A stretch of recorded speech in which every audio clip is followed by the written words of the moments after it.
By now, you must have heard that the skyrocketing prices of commodities are a result of the effects of the COVID-19 pandemic exacerbated by the Russia-Ukraine conflict.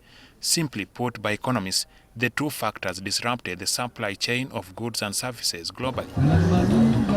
The reopening of economies also caused demand to outpace production. Economists know that it takes time for external shocks to manifest themselves. In this case, they have started with the prices for essential items. As a result, inflation has risen to 3.7% in March 2022. This has translated into the increased price of a bar of soap, for instance, from 4,000 shillings as of January to 7,000 today, or 10,000 shillings for a litre of cooking oil, previously going for a moderate 4,000 shillings. Suggestions of direct interventions by means of subsidies and price controls have largely been rejected by government economists. Most of the things some people want us to do are good common sense, but very bad economics. Is it your money that is being used to produce those items? If you are not the one producing them, why are you determining the price? That is terrible economics.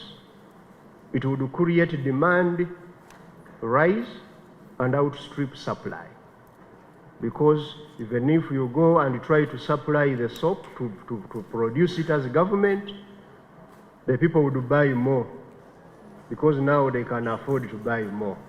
However, Ggoobi says the government intervention can be through promoting a competitive business environment to support consistent supply of essential goods to avoid demand from outstripping supply, supporting farmers to grow more food to prevent shortages because this is the main driver of local inflation, and government can also facilitate the export sector to take advantage of the external shocks. If the prices, as we have seen them for soap, for cooking oil, were rising in areas of staple food for Ugandans, the situation would have been very different today.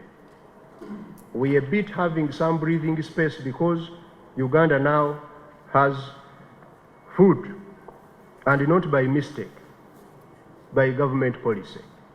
Government hopes to keep inflation in single digits, away from the 30% levels experienced in 2011, which culminated into the walk-to-work protests.